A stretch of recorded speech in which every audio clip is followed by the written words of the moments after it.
Como vão as senhoras e os senhores? Eu espero que esteja tudo bem com todos. Veja se tudo o que eu estou dizendo há um bom tempo não condiz com o título desta matéria, de que os laços entre o Japão e a Austrália estão florescendo. E, de fato, por que estão florescendo? Porque eles já foram plantados há um bom tempo, esses laços já foram cultivados, regados, e agora é uma era de florescimento. E que laços são esses? São os laços para um novo pacto de defesa, marcando então uma parceria mais forte para esses países aí que estão unidos por valores compartilhados e dinâmicas regionais. Quais são os valores compartilhados e dinâmicas regionais? Na minha opinião, é aquilo que eu venho dizendo há um bom tempo. É o interesse norte-americano de que os seus aliados regionais, eu não diria apenas norte-americano, porque eu estaria pecando, sendo impreciso, porque na verdade é o interesse daqueles que de momento dominam os Estados Unidos, e não só os Estados Unidos, mas também estes países, através de uma política própria deles, um grupo que, embora esteja em nações diferentes, tem um interesse em comum, e um desses interesses é conter a China neste momento. Então, Austrália e Japão fazem parte de um pacto ali no Indo-Pacífico para criar uma espécie de anel, uma defesa aí, contra a China naquele local. Assim é o que eu vejo, assim é a minha visão e opinião.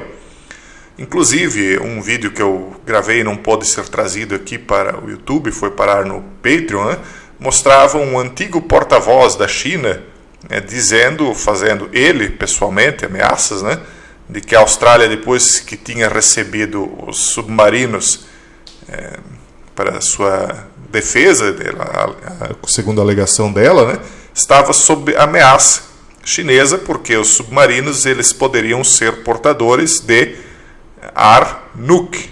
Vocês entendem aqui que nós temos de trocar algumas palavras por causa do algoritmo. Então, o entrevistador australiano dizia que não era por aí, o antigo porta-voz chinês dizia não, é bem por aí mesmo, diretamente falando. E aqui nós vemos mais um pequeno passo disso que eu tenho dito. Austrália e Japão, que embora muito próximos, nunca estiveram tão próximos, porque agora eles têm um interesse em comum. E na minha opinião, mais uma vez, esse interesse é conter a China. Japão e Austrália assinaram este mês, formalmente, um marco do Acordo de Acesso Recíproco, o RAA, estabelecendo uma estrutura de cooperação em defesa que permitirá o estacionamento de tropas nos países um do outro, juntamente com a realização de exercícios conjuntos de treinamento e apoio a desastres. E aqui nós vemos ninguém mais e ninguém menos do que o primeiro-ministro do Japão, Fumio Kishida, após assinar um tratado, os dois aqui com o tratado, e aí o primeiro-ministro da Austrália, Scott Morrison.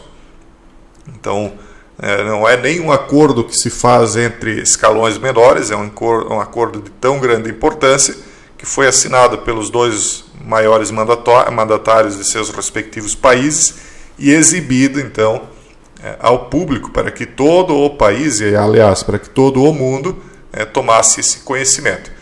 Então, o acordo há muito esperado, eles dizem aqui, por isso que se diz que está florescendo agora, porque há muito tempo isso aqui está sendo cultivado, vem sendo trabalhado desde 2014, isso publicamente, porque, na minha opinião, vou dizer mais uma vez, isso aqui já tem sido cultivado há muito mais tempo, muito mais. Só que, depois que o Trump veio para trazer a público aquilo que já se pensava nesses círculos da classe dominante ocidental, isso começou a ser um pouco mais escancarado.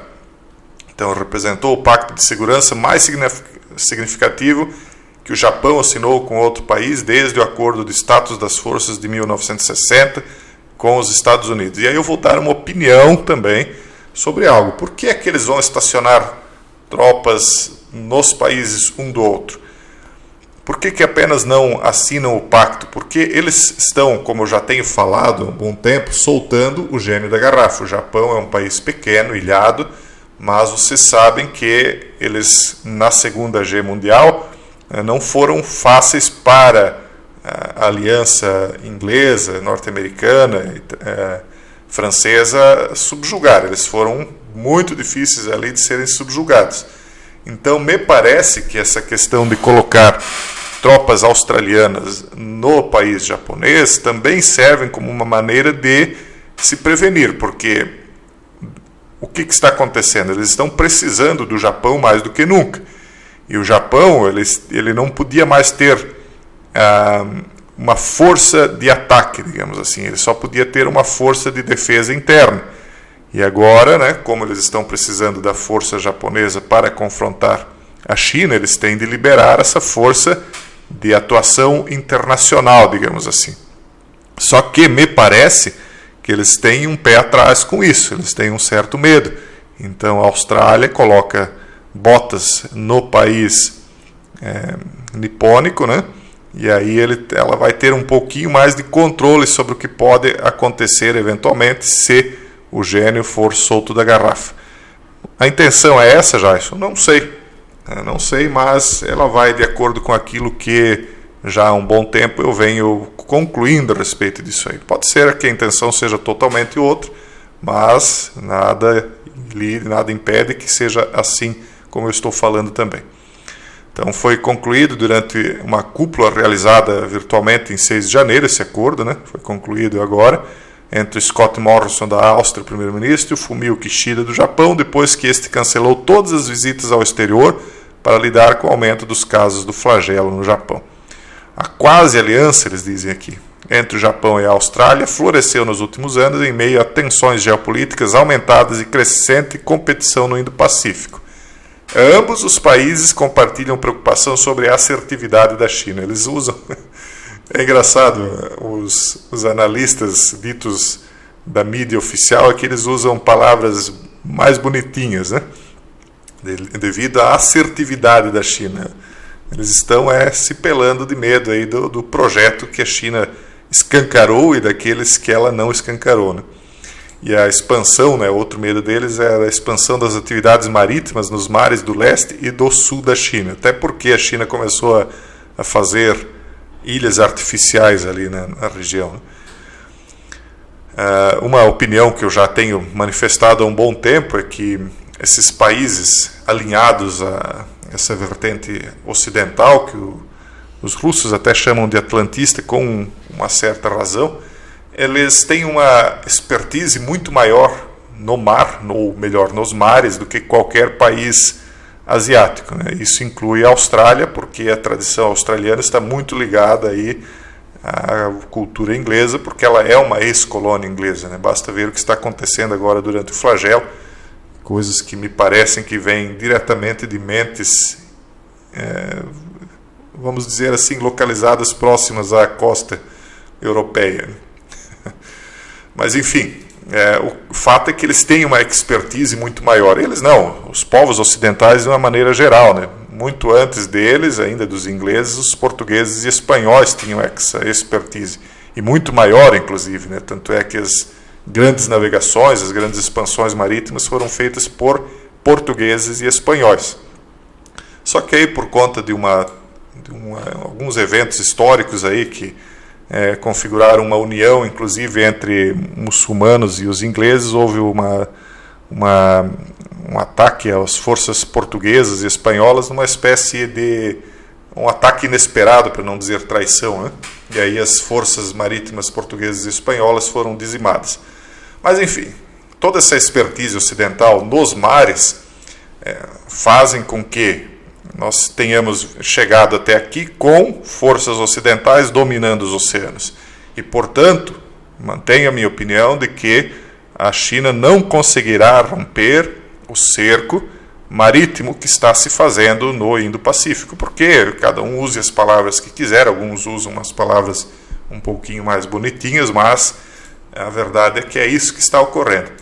Porém, o contrário também acontece. Em solo, as forças terrestres chinesas são muito superiores às forças ocidentais. Basta ver o número de pessoas que eles possuem. Então, eles possuem muita gente em solo, e uma marcha do Oriente ao Ocidente aí poderia juntar milhões e milhões de pessoas, né? Enfim, Então, as relações Austrália-China se deterioraram nos últimos tempos, com a China impondo sanções econômicas e diplomáticas, particularmente em resposta ao pedido da Austrália de um inquérito sobre as origens do flagelo. A longa disputa territorial entre Japão e China sobre as ilhas Senkaku e Diaoyu também se intensificou. Então, todos eles têm interesse em conter a China e a China interesse em expandir. Ao mesmo tempo, a China continua sendo um importante parceiro econômico. Então é aquela coisa, amigos, amigos ou inimigos, inimigos, negócios à parte, né? Os dois lados dessa disputa mundial, porque estão se formando alianças que não necessariamente são homogêneas, né? Mas são alianças com interesses semelhantes. Mas os dois lados dessas duas alianças globais aí que estão se formando, de uma certa maneira, têm interesses em relação ao outro lado, porque nós vivemos num mundo codependente. Então, por isto é que as coisas ainda não se precipitaram, né? Mas com essas sanções de lado a lado, uma hora esses laços aí econômicos vão se romper totalmente, e aí as coisas podem, na minha opinião, vão acabar descambando para uma terceira G mundial. Então diz aqui ainda: o Japão continuou a manter um diálogo construtivo com a China e recentemente chegou a um acordo para lançar uma linha direta Mille para diminuir as tensões e evitar os conflitos. A Austrália sinalizou sua disposição de retomar as negociações com a China, embora os laços de nível sênior permaneçam congelados, ou seja, não se fará nenhum tipo de acordo de alta cúpula, né? Eles mantêm os contatos, mantêm a diplomacia, mas por enquanto mais nos bastidores, porque publicamente já foram ditas muitas coisas, né, publicadas muitas coisas, e portanto, até que eventualmente novos acertos sejam feitos de forma mais sólida, isso vai permanecer apenas em níveis diplomáticos e não tão expostos publicamente. Então, Japão e Austrália também são membros do Grupo Quad, que conjuga aí Estados Unidos e Índia. Ainda também tem problemas ali com a China na fronteira norte da Índia, ali no Himalaia, né? Então, no entanto, apesar de serem aliados do Tratado dos Estados Unidos, Japão e Austrália também compartilham um grau de desconforto com o compromisso americano de permanecer ativo na região e têm procurado trabalhar juntos para manter os Estados Unidos engajados. Por quê? Porque os Estados Unidos não estão querendo ficar muito por ali, não. Ele já está, já desde a era Trump, querendo se afastar de Gs que não condigam diretamente com interesses bem diretos dele. Então ele está querendo sair da região, está soltando as amarras aí de antigos adversários dele, e agora Japão, né, mais especificamente. Mas o Japão agora e a Austrália querem que ele permaneça ali, então eles querem que ele se mantenha engajado. A mesma coisa nós vemos lá na Europa. Os Estados Unidos está querendo deixar aí que a Europa se vire, a Europa está criando suas próprias forças, digamos assim, né? E por conta do que está acontecendo lá na Europa Oriental. E com isto, com este afastamento dos Estados Unidos, esse mundo unipolar, né, acaba que vai deixando aos poucos de existir, e nós estamos nos encaminhando para essa espécie de mundo multipolar, que não será exatamente, na minha opinião, como o Putin está planejando, mas será aquele mundo dividido em 10 blocos econômicos, políticos e sociais, que eu uma vez, há mais de 10 anos atrás, denominei como os 10 reinos da nova ordem, ou da nova era em que nós adentramos a partir do ano 2020. Né? Então agora estão começando a florescer, como diz aqui o artigo, com mais intensidade esses 10 reinos. Jason, mas como isso se compatibiliza com a ideia de um governo mundial único, se uma hora você fala em governo único e depois em 10 reinos? Eu nunca falei que isso é incompatível, porque antes de tudo se unificar, como é que você vai unificar centenas ou várias dezenas de países, né, de uma vez só? Há um processo anterior a isso. Antes de se unificar os países, os blocos se unificam, e depois, quando você tiver 10 blocos, é fácil de unificar todos eles, mesmo que 3 eventualmente possam se rebelar ou ficar de fora disto, mas acabam que 3 aí vão ser derrubados para que os demais acabem se unificando. É mais ou menos assim que eu vejo que as coisas vão acontecer. Beleza, pessoal? Vamos continuar acompanhando. Prestem bem atenção ao que está acontecendo nesses pontos que eu estou apontando aí para vocês, mundo afora, mas não achem que é só porque esses são os pontos principais que tudo pode se precipitar ali. Às vezes, no lugar menos esperado é que tudo pode começar. Um forte abraço e até o próximo vídeo, se Deus quiser.